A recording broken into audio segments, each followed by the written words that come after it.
दोस्तों, आज मैं आपको जिस देश के सफर पर लेकर जा रही हूँ, यकीन मानिए परफेक्ट हॉलिडे के लिए परफेक्ट प्लेस है, क्योंकि मेरा खुद का पर्सनल एक्सपीरियंस यहाँ का है।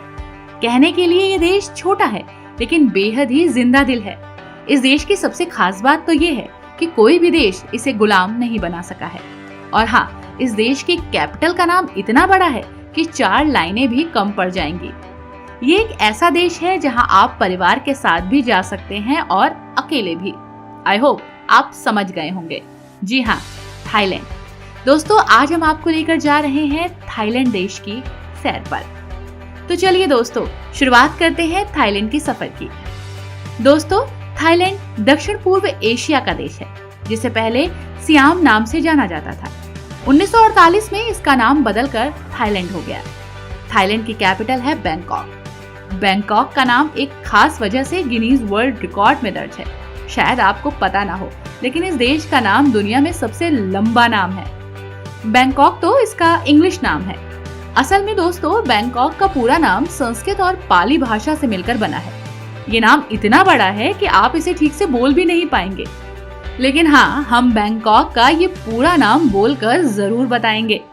दोस्तों, बैंकॉक का पूरा नाम है कुंग देव महानगर अमर रत्न कौसिंद महिंद्रा युद्धा महातिलक भव नवरत्न राजधानी पुरम्य उत्तम राजनिवेशम महास्थान अमर विमान अवतार स्थित शक्य दत्तेय विष्णु कर्म प्रसिद्ध।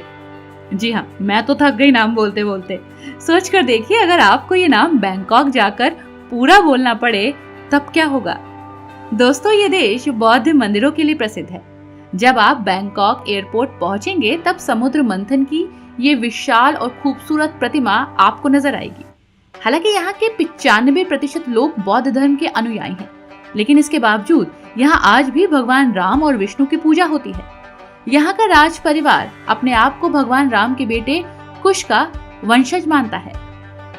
आपको जानकर हैरानी होगी कि यहाँ का राष्ट्रीय ग्रंथ रामायण है, जो रामायण का ही थाई संस्करण है। यहाँ का राष्ट्रीय चिन्ह गरुड़ है, भगवान विष्णु का वाहन। यानी थाईलैंड कुछ भारत जैसा है। राज परिवार का अपमान यहाँ अपराध है। आप यहाँ के सिटीजन हैं या टूरिस्ट, इससे फर्क नहीं पड़ता। ये नियम आप पर भी लागू होता है। अगर आपने नियम तोड़ा तो आपको सजा होगी और आपको जेल जाना पड़ सकता है। सच मानिए दोस्तों, ये देश बहुत ही अलग है। कुछ लोग इसे लैंड ऑफ सरप्राइज भी कहते हैं। बैंकॉक थाईलैंड का सबसे बड़ा शहर है और ये शहर कभी नहीं सोता। यहाँ आपको हमेशा ही चहल पहल मिलेगी। दोस्तों, 1 शताब्दी पहले उत्तरी थाईलैंड घने जंगलों से घिरा था और आज देश के केवल 1/4 हिस्से में जंगल ही है। थाईलैंड वनों की कटाई के मामले में दक्षिणी पूर्व एशिया में दूसरे स्थान पर है, जबकि सिंगापुर फर्स्ट पर है। फिलहाल थाईलैंड में पेड़ों की कटाई पर अब बैन लग चुका है। बैंकॉक की ट्रैफिक पुलिस वहाँ के खतरनाक वायु प्रदूषण की वजह से फेस मास्क पहनती है। इतना ही नहीं, पुलिस स्टेशन में ऑक्सीजन टैंक भी आपको मिल जाएंगे। थाईलैंड में HIV का पहला मामला 1984 में सामने आया था और वर्तमान में थाईलैंड में HIV रोगियों की संख्या एशिया में सबसे ज्यादा है। शायद इसी कारण थाईलैंड थोड़ा बदनाम भी है। आपको यहाँ बड़ी आसानी से दुकानों के बाहर सेक्स वर्कर्स नजर आ जाएंगी, जिनसे बचना आपकी जिम्मेदारी है, हमारी नहीं। लेकिन वहीं दूसरी तरफ इस देश को लैंड ऑफ टेम्पल भी कहा जाता है। आपको जानकर हैरानी होगी, इस देश में 35,000 से ज्यादा मंदिर हैं। वैसे दोस्तों, आपको पता है, हमारे देश और थाईलैंड में बहुत सारी बातें कॉमन हैं, जैसे सिर झुकाना। हमारे देश में भी जब हम किसी का सम्मान करते हैं तो उसे सिर झुकाकर प्रणाम करते हैं। वहीं थाईलैंड में भी लोगों को सम्मान देने के लिए सिर झुकाया जाता है। थाईलैंड जनरली हाथियों का देश भी कहा जाता है। यहाँ आपको सबसे ज्यादा एलिफेंट्स देखने को मिलेंगे। इस देश में 10,000 से भी ज्यादा हाथी हैं और 5,000 हाथी तो डोमेस्टिक हैं, यानी लोगों ने पाले हुए हैं। यहाँ के लोग हाथियों से बेहद प्यार करते हैं। बैंकॉक वर्ल्ड की हॉटेस्ट सिटी में शुमार है। जब भी आप यहाँ आएं तो मौसम का ख्याल जरूर रखें। कोशिश करें कि गर्मियों में ना आए। थाईलैंड में ही आपको दुनिया का सबसे बड़ा सांप भी देखने को मिल जाएगा। इसका नाम है रेटिकुलेटेड पाइथन, जो 33 फीट लंबा होता है। ये बेहद ही खतरनाक है और ये है दुनिया का सबसे छोटा क्रेचर बॉम्बी बी बैट, जो थाईलैंड में ही देखने को मिलता है। और हाँ, सबसे बड़ी व्हेल शार्क भी आपको यहीं देखने को मिलेगी।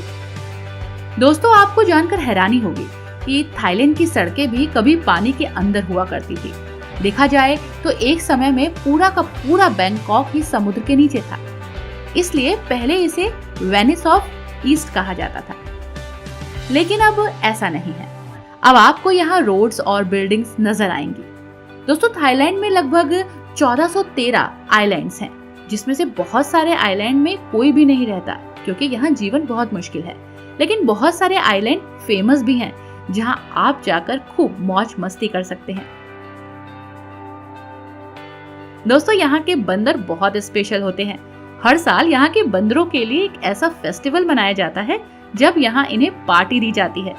हजारों किलो की फ्रूट पार्टी को ये बंदर एंजॉय करते हैं, वो भी फ्रेश फ्रूट। दरअसल यहाँ के लोग मानते हैं कि ऐसा करने से उन्हें बुरी नजर नहीं लगेगी।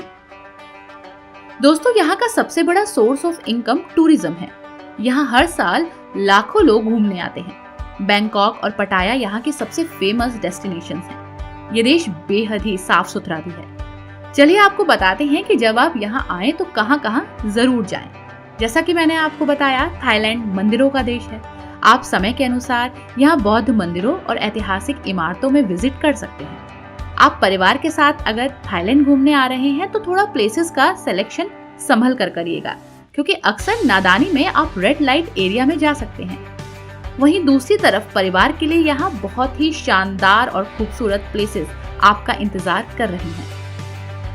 ये है बैंकॉक में स्थित वाट अरुण, जिसे वाट चेंग के रूप में भी जाना जाता है। ये आश्चर्यजनक बौद्ध मठों में शामिल है, जिसकी डिजाइन अन्य मंदिरों और मठों से बहुत अलग है। ये है श्याम ओशियन वर्ल्ड। बेहद ही रोमांचित करने वाला आपको यहाँ एक्सपीरियंस मिलेगा। यहाँ पेंगुइन की 400 से अधिक प्रजातियां आपको दिख जाएंगी। और ये है सफारी वर्ल्ड। यहाँ आपको डॉल्फिन के शोज दिखाए जाएंगे। डॉल्फिन यहाँ आपको स्टंट करती नजर आएंगी। और वहीं आपको यहाँ पर मिलेगा जू। दुनिया का सबसे बड़ा खुला चिड़ियाघर होने का दावा भी सफारी वर्ल्ड करता है। जू सफारी में आप पिंजड़े के अंदर होते हैं और जू के जानवर बाहर। है ना एक्साइटेड? तो यहाँ जरूर आएं। ये है ड्रीम वर्ल्ड अम्यूजमेंट पार्क। अगर आप फैमिली के साथ हैं तो यहाँ जाना बेहद ही अच्छा एक्सपीरियंस होगा। एक्साइटेड झूले, शोज, एडवेंचर शोज, साथ ही action movies, 4D animal shows यहाँ देखने के लिए बहुत कुछ है। साथ ही यहाँ के बीचेस आपको दीवाना बना देंगे। बैंकॉक पटाया की नाइट लाइट आपको सोने नहीं देगी। अगर आपको घूमते घूमते थकावट हो रही है तो थाई मसाज लेना मत भूलिएगा, लेकिन घूमना भी मत छोड़िएगा। यकीन मानिए, थाई मसाज लेने के बाद आपको बहुत ही रिलैक्स फील होगा। थाईलैंड की ये यात्रा यहीं पर समाप्त होती है। थाईलैंड का हमारा ये सफर यहीं पे खत्म होता है। हमारा ये वीडियो आपको कैसा लगा हमें जरूर बताइएगा। और अगर हमारा ये वीडियो आपको पसंद आया हो तो इसे लाइक करिएगा और शेयर करिएगा। साथ ही हमें सब्सक्राइब जरूर कर लीजिएगा। Thanks for watching. Bye bye, good day.